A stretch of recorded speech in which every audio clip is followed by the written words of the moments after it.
Bonjour. Merci d'être connecté pour ce dernier webinaire de la saison. Donc, je suis Daniel Neuville, le président de l'USTV.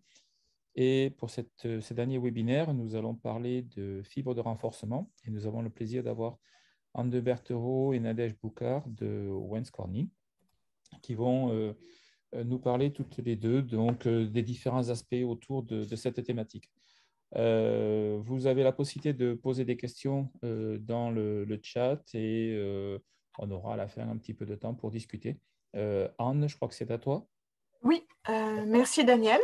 Bonjour à tous. Nous sommes ravis de vous présenter un peu notre activité et notre focus de recherche. Alors, je suis avec Nadège Boucard aujourd'hui. Nous sommes tous les deux du centre R&D Owens Corning de Chambéry.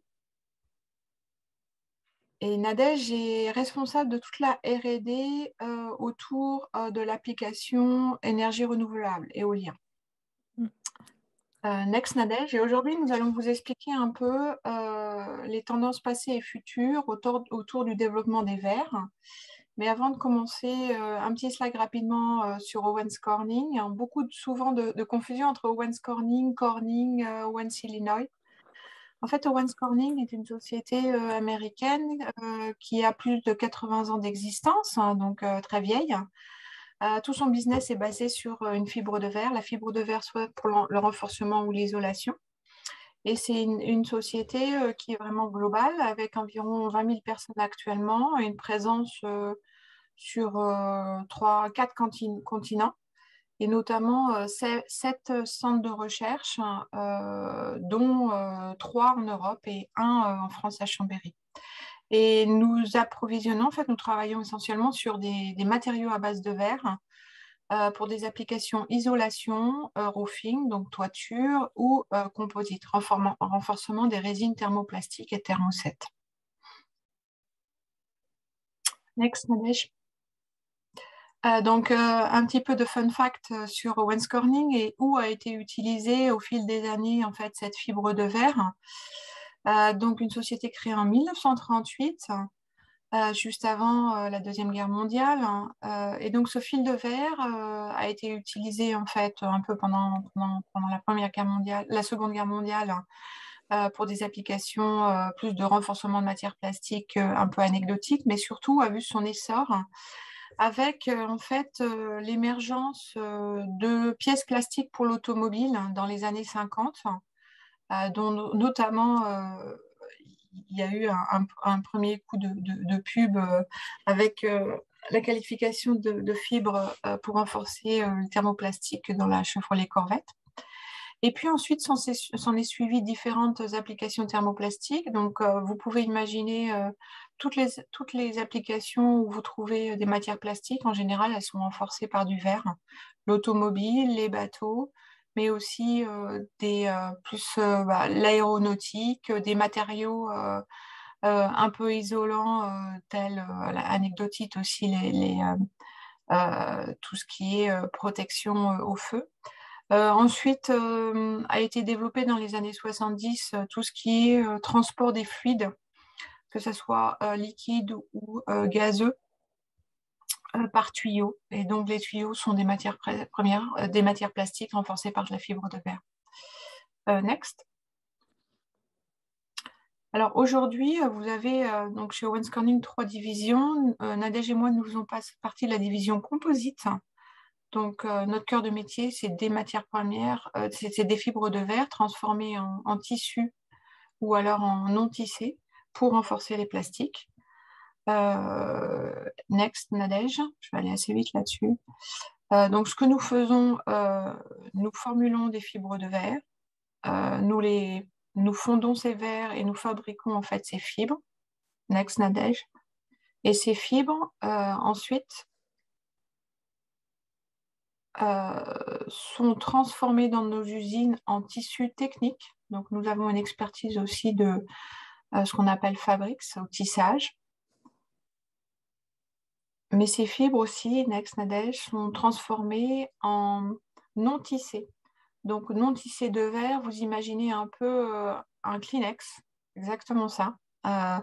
donc du papier Kleenex, hein, donc, mais fait à base de verre, donc des non-tissés qui sont très légers, et qui sont utilisés pour énormément d'applications en intérieur-extérieur. Alors, maintenant, nous allons passer au thème de la conférence, qui est le développement des verres au module et un petit regard sur les tendances passées et futures. Alors, donc ça, je voulais en fait vous expliquer un peu la genèse en fait de la formulation d'un nouveau verre et un peu les différentes étapes. Donc c'est une analyse que j'ai faite et qui paraît bien fitée sur 4 générations de verres. Donc tout commence en fait dans l'industrie de ces composites par la formulation d'un nouveau verre. Cette formulation peut venir en fait, d'innovation académique ou non académique, plutôt industrielle. Mais à la base, il y a toujours la formulation d'un nouveau verre. Donc, notamment ici pour Owens Corning, ça a été l'invention du verre qu'on appelle le verre E, parce qu'à la base, c'était un verre très bon pour l'isolation électrique, qui a été en fait formulé en 1938 et qui a été fibré. Donc, on a eu à la fois une fibre, nouveau type de matériau, une fibre et un nouveau verre. Ce nouveau verre permet de créer, en fait, d'apporter de nouvelles valeurs. Et ces nouvelles valeurs permettent de développer des nouvelles applications. Et à partir de là, on a un phénomène de croissance marché. Et quand le marché se développe très vite, il y a besoin de nouvelles capacités. C'est-à-dire qu'il y a besoin d'industriels qui vont mettre en place des nouvelles capacités de production pour arriver à une production de masse. C'est ce que j'appelle une génération de verre. Un nouveau verre, nouvelle valeur, nouveau marché en croissance, nouvelle capacité. Et donc, ce qu'on peut remarquer depuis les années 40, c'est qu'il y a eu 4 générations comme ça, 4 cycles, 4 cycles de nouveaux verres qui ont créé ces nouvelles opportunités marché, ces nouvelles capacités. On va revenir juste après à en fait la valeur créée par ce nouveau verre à chaque fois. Mais ce que vous pouvez déjà remarquer, c'est que ces cycles sont de plus en plus courts. C'est-à-dire que le rythme de l'innovation est de plus en plus court, ce qui évidemment est un challenge non seulement industriel mais aussi académique. Donc, un peu plus de détails sur les inventions liées au verre ici. Donc, la première génération a été liée à l'invention de ce verre E, qui a été très vite classifié, standardisé via une norme ASTM qu'on appelle la 578. Donc, ce verre a permis d'apporter une solution alternative à d'autres solutions qui étaient à l'époque l'acier ou le bois. Avec aussi une valeur ajoutée qui était que c'était une solution très légère, isolante électriquement, résistante à la corrosion en milieu acide et basique, et résistante aussi à tout type, on s'appelle corrosion, insectes, etc. Et donc ça, c'est la faiblesse et résistance aussi au feu un peu meilleure au feu par rapport au bois. La deuxième génération a été liée aussi dans les années, en fait, au début des années, on va dire 80-85, avec une industrialisation 10 ans plus tard, à l'invention d'une deuxième génération de verre, qui est le verre Advantex, qui est aussi un verre E, mais qui, contrairement au verre E, ne contient pas de bore, ce qui a permis, en fait, de limiter les émissions d'acide borique, de poussière de bord pendant l'exploitation et donc évidemment un impact environnemental favorable. Et le fait d'enlever le bore aussi a permis d'apporter des propriétés mécaniques grâce au verre supérieur au verre E. Donc ce verre Advantex, il a ouvert la porte à d'autres applications parce que meilleur en propriété de module, parce que aussi meilleur en corrosion résistance en milieu acide. Il a permis notamment d'aider à développer des applications, au début, applications éoliennes, et a continué à développer les applications automobiles. L'automobile étant un segment de marché où on demande beaucoup d'optimisation de coûts, et l'Advantex aussi présentait, outre ses propriétés, un intérêt de pouvoir être fondu et fibré à plus forte tirée, donc plus de volume à un coût moindre. Donc ça a été vraiment une formulation de verre qui a permis au composite de continuer à croître énormément. Pendant ce deuxième cycle, on a vu aussi apparaître des verres vraiment de spécialité haute performance, notamment le verre S, qui sont plus des verres de niche, apportant énormément de propriétés mécaniques et donc qui ont permis en fait de développer des applications ici plutôt balistiques et militaires. Mais le verre S, bien que permettant d'atteindre des propriétés mécaniques élevées, du point de vue processabilité, donc notre capacité à fondre et à fibrer à forte capacité ce verre était limitée car très visqueux, très dur à fondre et très dur à fibrer. Donc ça, on a eu cette génération, l'Advantex, qui s'est déployée à peu près pendant 20-25 ans.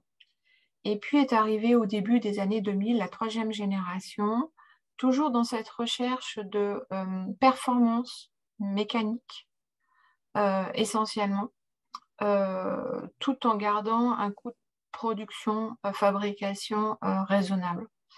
Donc, a été formulée 2004-2005, c'est le brevet, le premier verre qu'on appelle H au module. Nouvelle gamme de formulation qui se différencie de l'Advantex et du Verret et qui a permis ici vraiment d'accélérer le développement de l'éolien. À cette époque-là, les années 2000-2005, une pale éolienne, ça faisait 50 mètres. Actuellement, on arrive à 105 mètres, 110 mètres, 115 mètres, grâce à plusieurs générations de verrage. Donc vraiment une invention de formulation verrière qui a ouvert de nouvelles opportunités et une production de masse pour l'éolien. Donc là, à peu près 2 décennies de travail sur le verrage de base, donc le rendre compatible avec toutes les résines, le fabriquer toujours de manière plus performante en usine. Et puis, il y a eu très récemment, en 2020, 2019-2020, la nécessité d'une nouvelle série, d'une nouvelle formulation de verre qui permettrait encore de délivrer des performances en module supérieurs. Pour 2 raisons. C'est toujours la recherche, en fait, par les fabricants de pales éoliennes, la recherche de matériaux qui leur permettent de fabriquer des pales de plus en plus longues, qui leur permettront de capturer plus d'énergie en offshore. Donc ça, c'est super important.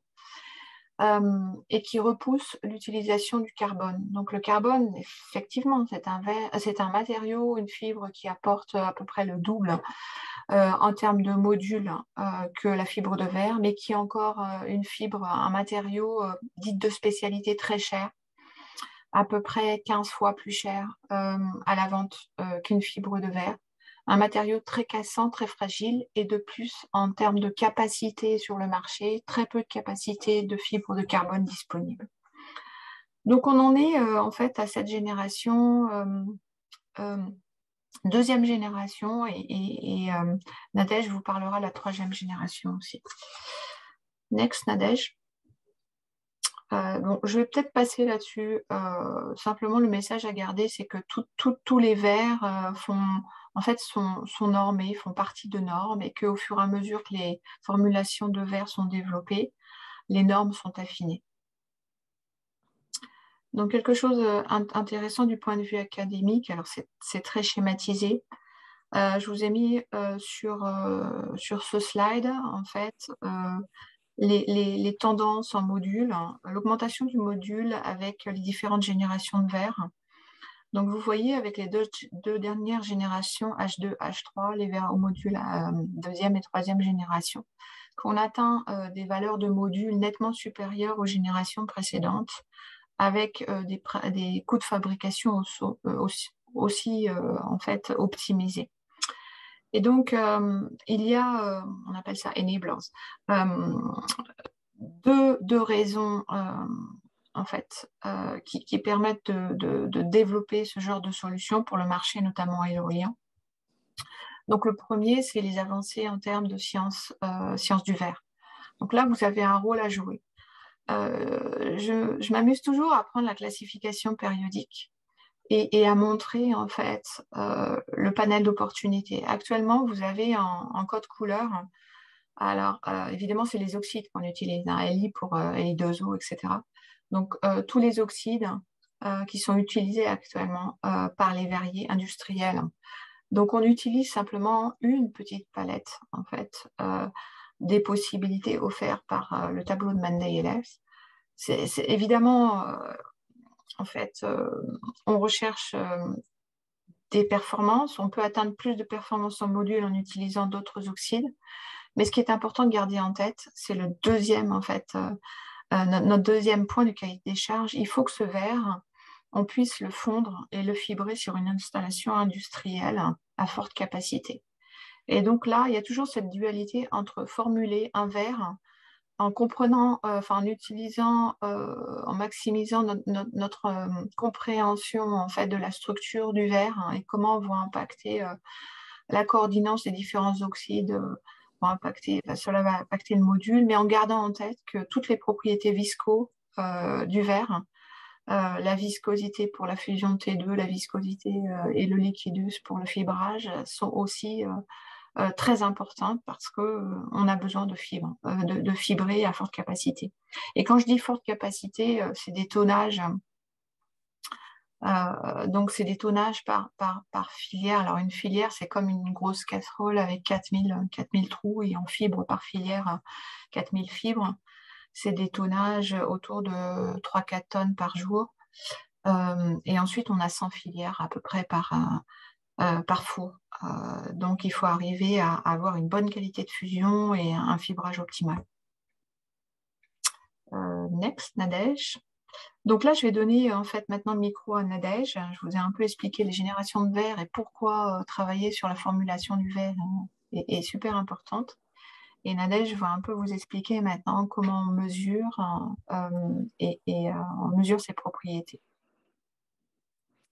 Merci Anne. Donc, comme indiqué, je suis Nadège Boucard et je suis leader de la recherche et du développement pour le wind chez Owens Corning. Et donc, moi, mes préoccupations ou celles de mon équipe, c'est les performances de ce verre pour l'éolien dans les composites éoliens. Donc, vous vous doutez bien que pour faire des pales, et comme Anne l'a notifié, des pales plus grandes, plus grosses, on a une 107 mètres en France à Cherbourg. Eh bien, ce qui drive en fait les choix, c'est les performances mécaniques. Et vous avez vu cette course au module. Et en fait, pour pouvoir continuer dans cette course, il faut bien entendu arriver à mesurer ces performances de manière correcte pour pouvoir les quantifier. Et puis, c'est important aussi pour les clients qui vont prendre ces performances, les implémenter dans des modèles qui sont maintenant pilotés par des modélisations mathématiques, de manière à ce qu'ils puissent designer les pales avec les bons chiffres et les bons paramètres. Donc, le paramètre clé, Anne l'a notifié, c'est le module à 0 degré dans le sens fibre. Donc ça, c'est vraiment notre standard de référence. Donc, si on revient un peu sur une approche scientifique simple, ce qui compte au final, c'est le composite. Donc, le mélange fibre de renforcement et résine. Donc, si on revient sur la loi des mélanges, on sait que c'est rationalisé par rapport au taux de fibre dans le composite, mais en fait, il y a la composante résine et la composante verre pour nous. La composante résine, elle est souvent de 1 à 1,5 gigapascal dans le composite, donc elle a tendance à être un petit peu éliminée du calcul. Et donc, ce qui devient stratégique, c'est d'arriver à connaître le module du verre et notamment le module Young.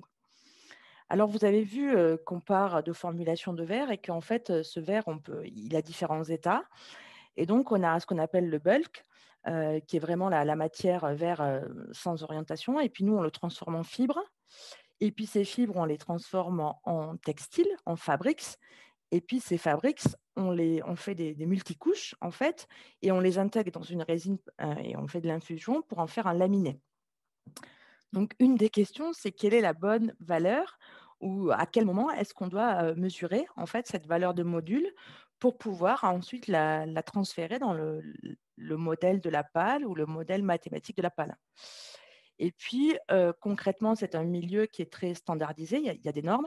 Et ce qui est couramment accepté par les clients et puis aussi par le marché, c'est de faire ces mesures selon des normes et des laboratoires certifiés.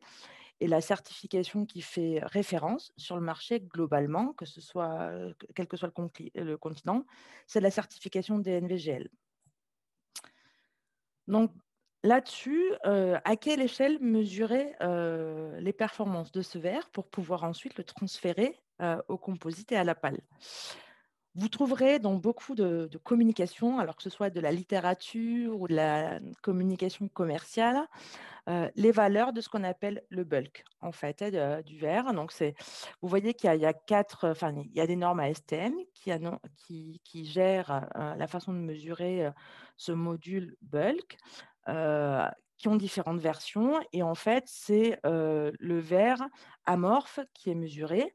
Alors, comme parfois dans les milieux standardisés, il y a des variations, donc des champs possibles au sein de ces normes. Et notamment, ce qu'on vous montre là, c'est une des variables possibles dans les normes, c'est la taille des blocs de ce glass bulk pour pouvoir mesurer la performance. Et donc, on vous a mis là un petit tableau qui compare en fait entre différents laboratoires qui mesurent tous les performances du verre à l'état bulk, toujours selon des méthodes standardisées, d'accord? Donc, vraiment des choses qui sont calibrées, mais avec différentes versions d'ASTM. Et alors, si on prend le laboratoire numéro 1, par exemple, si on se promène dans l'espace de la taille du coupon pour mesurer, eh bien, on voit déjà que ça peut avoir un impact de 2 à 3% sur le module, passant de 94,5 à 97,2. Alors maintenant, si je me promène dans un espace plus large et que je prends différents labos qui utilisent différentes ASTM et différentes tailles de coupons, eh bien, on arrive par ce biais des variabilités à 5 à 6% d'impact sur la valeur du module qui est annoncé pour le verre, donc pour le matériau essentiel dans le composite, le renfort. Et 5 à 6% à l'échelle d'une pale d'éolienne, c'est énorme. On va se battre parfois pour gagner 1%, 2%, pour vraiment designer la pale au mieux, dans des conditions avec des facteurs de sécurité, tout ça. Donc voilà, donc 5 à 6%, c'est un impact qui est énorme. Donc, nous, à Owens Corning, et en travaillant aussi avec des laboratoires certifiés, on a démontré et on est convaincu qu'en fait, mesurer le module à cet état amorphe, à cet état bulk, ce n'est pas représentatif pour ce qu'on peut appeler l'objet final, pour la pale d'éolienne. Et donc, on a démontré et aussi on a travaillé avec nos clients pour démontrer que le module déterminé à l'échelle de la fibre par une méthode sonique, c'est vraiment la meilleure façon d'approcher le module du verre par rapport à sa présence dans le composite et que c'est vraiment la meilleure façon de pouvoir prédire au final la performance du composite et du laminé qui, bien sûr, est ce qui nous intéresse parce que c'est ce qu'on va mettre alors, dans la pale d'éolienne, mais aussi dans d'autres objets composites que vous avez vus précédemment dans la présentation.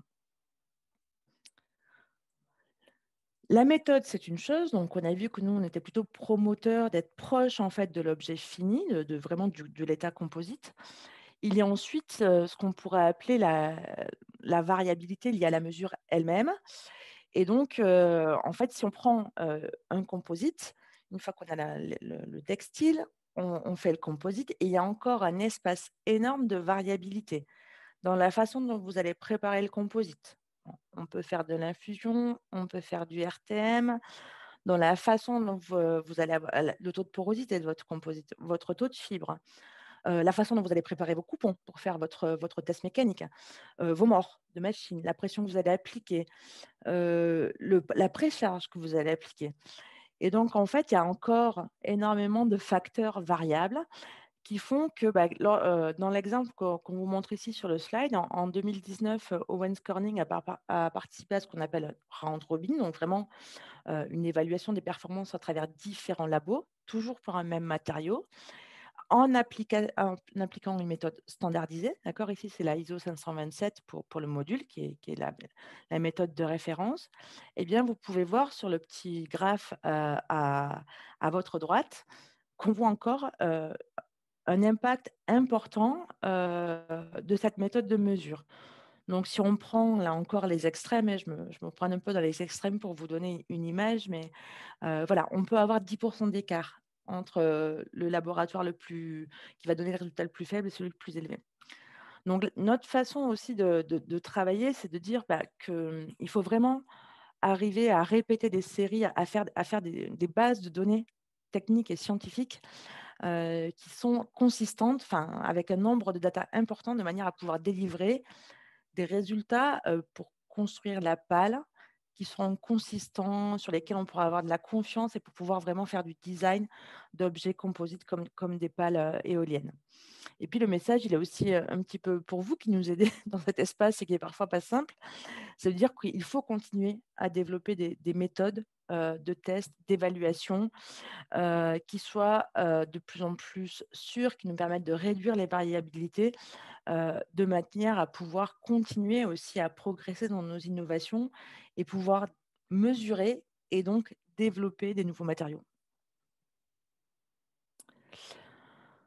Donc, j'espère que vous avez compris, en tout cas pour nous, et aussi, j'imagine pour vous, l'importance en fait de la manière dont on teste, de la confiance qu'on peut mettre dans les résultats qu'on apporte sur les matériaux.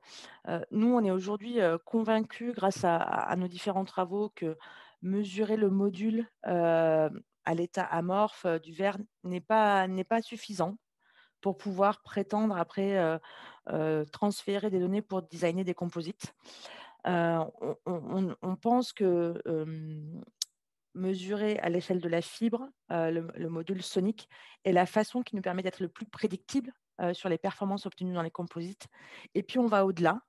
Concrètement, lorsqu'on communique alors avec les laboratoires, mais aussi avec nos clients, on fait les fabriquer, les laminer chez nous. On a des laboratoires composites qui nous permettent d'intégrer nos matériaux dans les résines et de mesurer plusieurs fois de manière répétable les performances de notre matériau dans le composite final, de manière à pouvoir fournir des data fiables. Et tous nos laboratoires à Owens Corning sont certifiés DNV de manière à pouvoir transférer des données qui correspondent à des standards et à des méthodes de mesure contrôlées. Donc ça, c'est nos bases, en fait. Comment bien mesurer les choses de manière à pouvoir, forcément les faire progresser, et puis aussi aider nos clients ou nos partenaires à fabriquer des nouveaux objets composites. Notre deuxième axe, une fois qu'on a bien mesuré, c'est d'innover. Owens Corning, comme Anne vous l'a montré, est une entreprise innovante qui a toujours eu sa place dans le cycle d'innovation des verres. Et donc, je vous invite là à participer avec nous à un peu une découverte de nos dernières innovations en termes de verre. Donc, comme ça a été démontré depuis 2020, on va dire, on a lancé sur le marché une nouvelle génération de verre, une deuxième génération de verre au module. Donc, le lancement officiel, c'est-à-dire avoir une usine, un asset capable de fabriquer ce verre de manière consistante et avec une bonne productivité, c'est 2021. Donc, en 2021, nous avons lancé notre verre H2 qui aujourd'hui, si on utilise la méthode sonique, donc à l'échelle de la fibre, offre un module de 91 gigapascales. Donc, tout ça, c'est lié à des nouvelles formulations de verre, comme Anne vous l'a montré avec différentes générations d'oxyde. C'est une technologie qui a été brevetée et qui est maintenant disponible à l'échelle industrielle. C'est-à-dire qu'on a des fours qui tournent à 3 à 4 tonnes jour, comme on vous l'a indiqué. Et donc, pour être consistante avec ce que je vous ai présenté il n'y a pas 2 minutes, donc nous, notre objectif, c'est de mesurer la performance du matériau dans son milieu presque naturel, donc dans le composite. Donc, quand on fait des textiles, donc des fabriques à base de ce nouveau verre, et qu'on les intègre dans des résines thermosètes, ici typiquement de l'époxy, puisque c'est une résine standard pour le wind, et qu'on fait un laminé à base de textile unidirectionnel 0 degré 55%, on délivre 51 gigapascales de modules dans le composite. Bien sûr, tout ça passe aussi par le fait que nos fabriques, la façon dont on fait les textiles nous permet de bien aligner les fibres de manière à obtenir le module maximum depuis notre fibre. Mais on délivre donc avec ce nouveau verre au moins 5% de performance de plus par rapport au verre H. Et puis, on peut parler process. Là, on a parlé produit, la fibre de verre en tant que telle dans un textile. On peut parler process. On peut encore optimiser la performance du matériau composite en lui-même en utilisant d'autres process tels que la pultrusion, qui aujourd'hui est utilisée dans certaines parties des pales. Donc, la pultrusion permet d'augmenter les taux de fibres. Ici, on arrive à 70% de taux de fibres en époxy. Et ainsi, on maximise en fait les performances de ce nouveau verre. On arrive à délivrer 63 gigapascales dans le composite à 70% de taux de fibre. Voilà, un nouveau verre qui, quand il est intégré sous différentes formes de process, peut délivrer plus de performances et du coup supporter le développement de nouvelles pales 107 mètres, 110 mètres, 115 mètres, comme on l'a évoqué. Donc ça, c'est ce qui est développé, qui est, on va dire, accessible sur le marché. Pour autant, Owens Corning ne s'arrête pas là. On aime l'innovation, on investit dans l'innovation et on veut rester une entreprise innovante. Et donc, on présente aussi aujourd'hui et depuis quelques semaines aussi notre nouvelle génération de verre, donc la 3e génération de verre qu'on a appelée H3, qui là encore part de l'expertise de la formulation, de vraiment la façon de formuler un verre haute performance. Et on est aujourd'hui sur un verre qui, en termes toujours de performance à l'échelle de la fibre, donc le module sonique, à 95 gigapascales. Donc, par rapport au verre H, qui était le verre de référence jusqu'aux années 2020, on va dire, eh bien aujourd'hui, on fait plus 9, plus 10% en performance pure de matériaux verts. Donc aujourd'hui, ce verre, il existe à ce qu'on appelle l'échelle semi-industrielle, c'est-à-dire qu'on a quand même démontré sur plusieurs tonnes, voilà, qu'on était capable de le produire, même si on n'a pas un four dédié encore, on a démontré qu'on était capable de faire ce fibrage et d'avoir une matière fondue de qualité et de faire la partie fibrage de manière consistante et vraiment à l'échelle de la production. Donc, j'ai donné tout à l'heure vite fait ce que ça représente en termes de gigapascal dans un composite. Ici, celui-ci, si on le met dans un composite pultrusion, on va être autour de 66-67 gigapascal. Donc, on retrouve vraiment ces performances dans le composite. Donc, j'espère vous avoir convaincu que les pales d'éoliennes aujourd'hui, pour générer plus d'électricité, sont plus longues, plus grosses. On s'oriente vers des pales en offshore de plus de 100 mètres. Et donc, il est nécessaire de développer des nouveaux matériaux. Donc, Owens Corning est actif à l'innovation. Vous avez vu, on lance des nouvelles générations de verres, mais on pense aussi qu'il y a un espace encore pour encore plus d'innovation. Et c'est là aussi qu'on compte sur les partenariats académiques pour pouvoir continuer en fait à investir dans ces innovations. Notre investissement dans le marché de l'éolien, c'est dans nos valeurs. On veut soutenir le développement d'énergies renouvelables. C'est un pilier stratégique chez Owens Corning. Et notre façon de voir les choses, c'est de faire c'est make the impossible things. On veut vraiment aller vers l'impossible de manière à pouvoir pousser cette industrie vers les prochaines générations de pales et pouvoir vraiment développer ces énergies renouvelables le plus loin possible. Donc voilà, donc si vous avez des questions, merci. On est ouvert à toutes les questions que vous pourrez avoir sur ce qu'on vous a présenté aujourd'hui. Bonjour, merci. Alors, je réactive mon micro si je peux. Voilà, merci pour cet exposé sur la fibre de renforcement. Est-ce qu'il y a des questions au niveau du chat? J'en vois pas, mais s'il y a des personnes qui veulent poser des questions, n'hésitez pas, vous pouvez prendre la parole. Bon, voilà, on va. Moi, Oui. j'ai une question. Ça correspond à quoi, DNVGL, là? C'est quoi comme organisme de normalisation? Alors, historiquement, alors, le nom est allemand et je ne suis pas très forte en allemand, donc c'est Dermanisch. Non, mais Non, non, avant c'était GL, Germanischer Lloyd. Ouais, C'était transféré en DNV, parce que le numéro 2 a racheté le numéro 1, etc. C'est un organisme de certification, d'accord. et notamment qui certifie tous les tests pour les applications éoliennes. D'accord, c'est spécifique à l'éolien, quoi. Alors, ils font d'autres types En de fait, certifications, mais c'est une norme. En fait, comme il y a la norme ASTM ou ISO en Europe ou EN, pour l'éolien, on a la DNV slash quelque chose. En D'accord. fait, ils sont actifs dans tous les composites, notamment c'est la référence dans la marine aussi là, pour la fabrication de bateaux. Donc globalement, c'est très actif dans le milieu des composites et ça fait référence dans l'éolien. D'accord. D'accord, merci.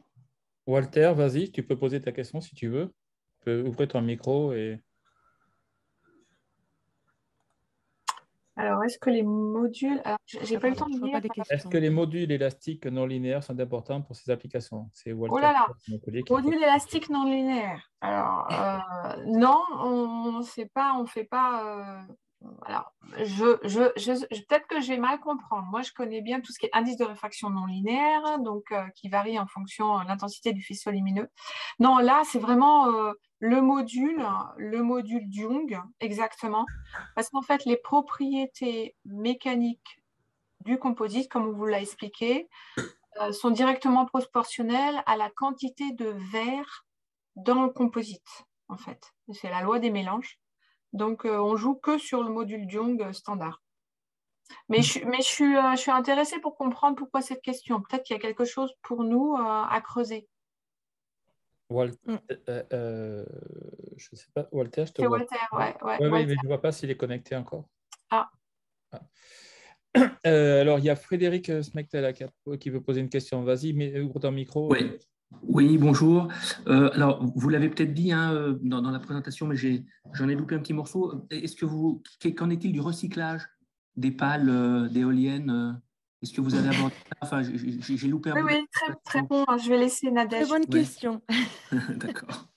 Donc, c'est au cœur de nos préoccupations. La sustainability, c'est vraiment une valeur de Owens Corning. Donc, il y a deux axes de réponse à cette question. Le premier axe, c'est pour les futures pales. Donc, on a beaucoup communiqué puisque nous sommes partenaires d'un projet qui s'appelle Zebra, qui est un consortium français où, en fait, au mois de janvier 2022, on a fabriqué avec LM Wind Power, Arkema, le support des IRT Jules Verne, Suez, la première pale 100% recyclable. Donc, en fait, le concept de cette pale, en fait, c'est de faire une pale sur la base de résine thermoplastique. Donc, on a développé les bons matériaux de verre pour pouvoir les combiner avec une résine thermoplastique et ainsi permettre un recyclage plus facile. La question étant aussi des pales existantes qui arrivent en fin de vie. Donc là, il y a plusieurs programmes. C'est sur des résines Thermo 7. Et donc là, on travaille aussi sur séparer la résine du verre de manière à pouvoir ensuite réutiliser ces matériaux séparément dans de nouveaux composites. Merci. Ok, Alors, merci. J'espère que j'ai il y répondu à avait, votre question. Peut-être je ferai un complément. En fait, Vas-y, pour être Anne. vraiment humble sur la thématique des recyclages, on n'a pas vraiment de solution pour recycler actuellement les pales qui sont en train d'être démontées. On travaille sur les futures pales, donc ce que disait Nadège. On développe des combinations de matériaux pour que les futures pales soient directement recyclables. Sur les pales actuelles, en fait, la solution qui est retenue, c'est de démonter les pales.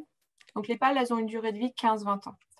Donc, de démonter les pales, de broyer, bon, alors enlever les ferrailles, etc., de broyer, en fait, le laminé, et ensuite d'utiliser, en fait, ces broyats pour renfort des routes ou alors en matière première pour la cimenterie, etc. Mais c'est pas vraiment, c'est de la revalorisation, réutilisation pour une autre application. Alors que dans le futur, on veut se projeter dans un cycle d'économie circulaire virtueuse, c'est-à-dire des pales qu'on démonte, refaire des pales.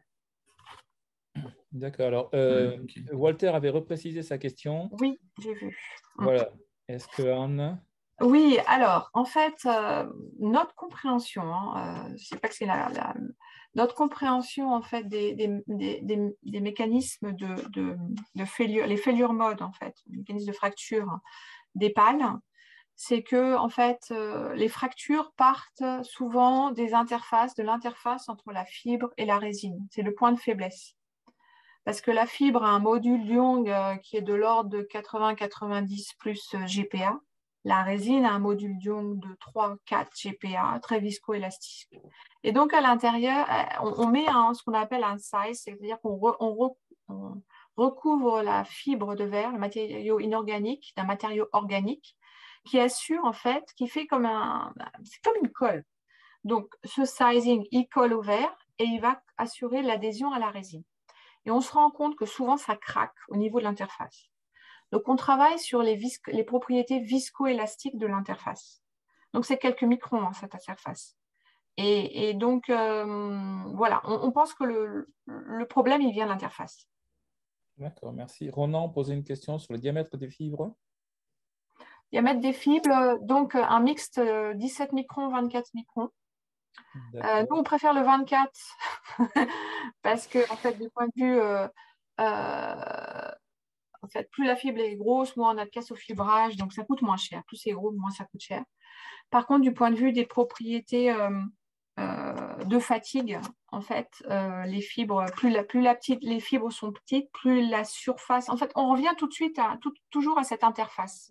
Plus les fibres sont petites, plus la surface d'échange avec la résine sera importante. Donc, plus on va maximiser l'adhésion. Donc, mais c'est 17-24. Et donc, Nadège, tu sais un peu la proportion 17-24 dans les pales? Ouais. Dans un tissu UD?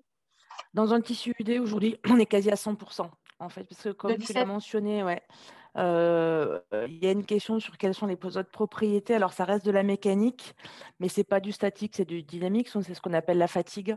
Et en fait, aujourd'hui, les propriétés en fatigue sont devenues essentielles pour designer les pales. Donc, c'est essentiellement du 17 microns pour maximiser la zone d'interface résine-verre. D'accord. Et puis, encore un autre merci. Une autre question. Êtes-vous moyen de mettre du verre à recycler dans vos fours? Comment? J'ai pas entendu la question, j'étais en train de le lire aussi. De mettre du verre à recycler directement dans vos fours, qu'il s'agisse de l'extérieur ou interne. Oui, alors c'est possible, mais pas à la proportion qu'on souhaiterait. Donc, quand on regarde en fait une usine de fabrication de bouteilles ou une usine de fabrication de laine de verre, c'est pratiquement du 90-95% de calcin. Donc, là, pour la fibre de renforcement, il y a cette ambition commune de la chaîne de valeur de recycler le verre. On sort à plusieurs choses. La première chose, c'est la collecte de fibres, qui ne seraient pas polluées. Parce qu'en fait, quand on dit recyclage de verre, on veut une fibre propre. Et en fait, quand on récupère en fait, des composites en fin de vie, il y a toujours 30% de résine. Donc, il faut un procédé intermédiaire pour enlever cette résine, qui coûte très cher. Donc, voilà, c'est la source de calcin propre, on va dire. Alors, le calcin, il peut être du calcin de la chaîne de valeur, l'industrie des composites, mais ça peut être un calcin autre. Sauf qu'il faut que les coformulations de verre soient compatibles. Et c'est là où on se heurte. On ne peut pas utiliser un calcin bouteille ou calcin verre plat, parce que toutes les autres formulations de verre, bouteille, isolation, a un fort taux de soude, entre 14 et 16% de soude. La fibre de renforcement, c'est maximum 1% d'alcalin. Donc, voilà, on voudrait recycler plus si on avait accès à une source de calcin propre. Donc, ce qu'on est en train de faire, c'est qu'on travaille sur des technologies pour extraire le verre des composites, déchets de composites, sans polluer, avec un coût optimum. Parce qu'on a vraiment besoin de remettre dans le four du verre avec alors pour les gens qui connaissent, avec un faible taux de DCO, un faible taux de carbone. Parce que pour bien fondre, nous, on fond le verre avec une technologie en fait, qui est un mixte boosting électrique et puis combustion par le haut. Il ne faut pas qu'on ait un verre trop réduit. Donc, si on a beaucoup de carbone, on va réduire notre fer, on va avoir beaucoup de Fe2+. Donc, on va absorber les infrarouges, donc on ne va pas pouvoir arriver à fondre le four. Donc, si vous retenez 2 choses, c'est qu'on est en recherche de sources de calcin propre. Et quand on n'a pas du calcin propre, on doit absolument limiter le taux de carbone pour pouvoir fondre et fibrer. D'accord. Une dernière question avant de faire un petit point USTV, toujours de Walter. Est-ce que les pales vieillissent à cause d'un changement de l'interface verre-résine avec le temps? Alors, oui et non, je vais faire une réponse un peu normande. En fait, une pale, il y a énormément de composites, mais il y a aussi d'autres composants. Donc, globalement, le problème du vieillissement des pales touche tous les composants. On a de la corrosion, on a des traitements de surface, on a de l'humidité. Donc, oui, il y a du bois à travers une pale, il y a des mousses, il y a des adhésifs aussi dans les pales. Donc, c'est le vieillissement général des matériaux qui sont utilisés pour faire la pale qui font que voilà, elles vieillissent. Et une partie, c'est effectivement l'interface verre-résine, puisque c'est là que vont apparaître éventuellement des faiblesses mécaniques. Donc, mais on a alors, il y a une espèce de gel coat qui est mis tout autour de la pale, qui est une matière première organique. Et c'est vrai que les pales qui sont offshore, c'est-à-dire qu'elles sont installées en milieu marin, elles sont soumises, alors elles tournent pendant des années, elles sont soumises à de la corrosion en milieu marin, elles sont soumises à des phénomènes, on a beaucoup de phénomènes en fait, donc tout ce qui est tonnerre, donc il faut qu'on arrive à éliminer en fait tout ce qui est impact naturel. Et donc, quand il y a de la foudre qui tombe sur, même s'il y a des paratonnerres, etc., qui tombent sur une pale, ça peut dégrader des matériaux organiques aussi. Donc, créer des points d'ouverture pour la corrosion. Et après, quand la corrosion rentre, il y a pas mal d'inserts métalliques. Donc, c'est pour ça que la durée de vie, je crois, par les sociétés qui opèrent, c'est entre 15 et 20 ans, suivant la génération de pales et les matériaux qui ont été mis en place, en fait. D'accord. Merci. Est-ce qu'il y a encore une autre question? J'ai une dernière question, Daniel. Vas-y, François. C'est par rapport vous parliez de recyclage des pales, et je sais que c'est une problématique, au niveau du verre, au niveau de sa conception.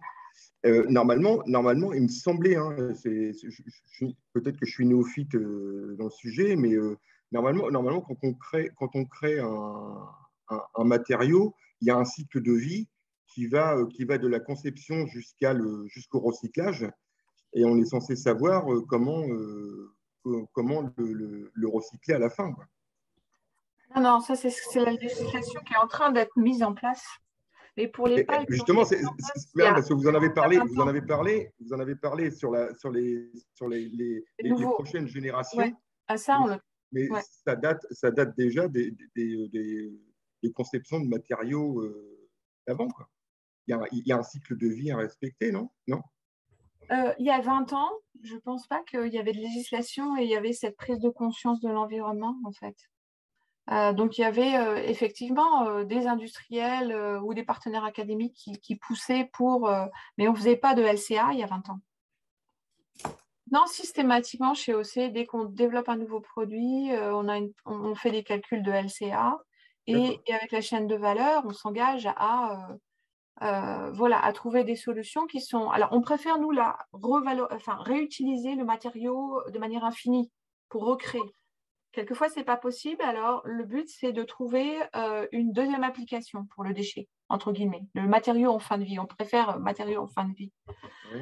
C'est ce que fait l'automobile, hein, les 3/4, eux, ils sont obligés. Maintenant, il y a une norme qui impose d'avoir 95% en fait, des matériaux dans une voiture qui sont réutilisés. Ça ne veut pas dire réutiliser pour refaire une voiture, ça veut dire réutiliser.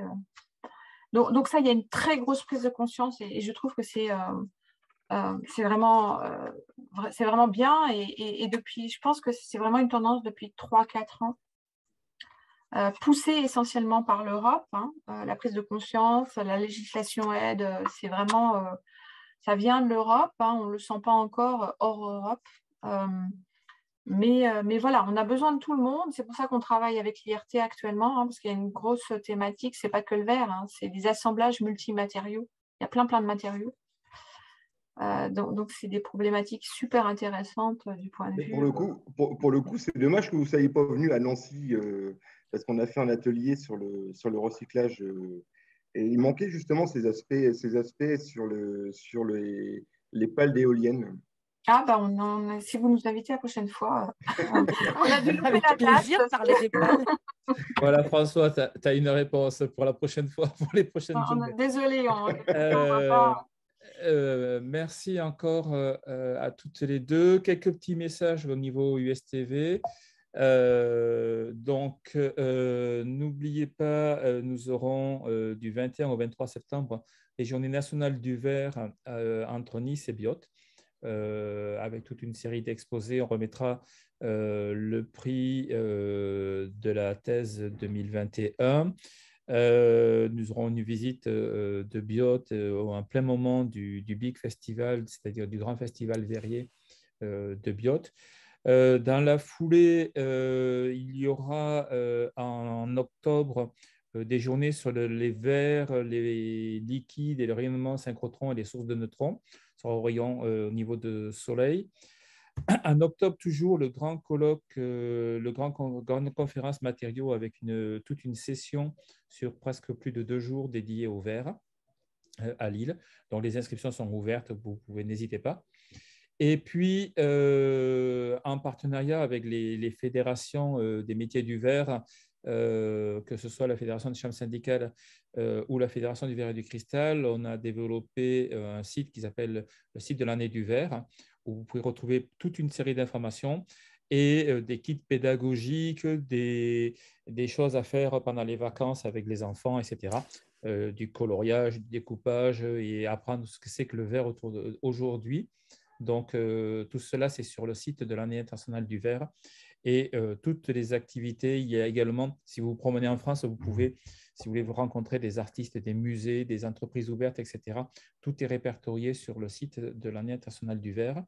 Et donc, pour rester connecté sur le verre, une seule adresse, c'est UST Verre, où là, vous pouvez retrouver toutes les infos.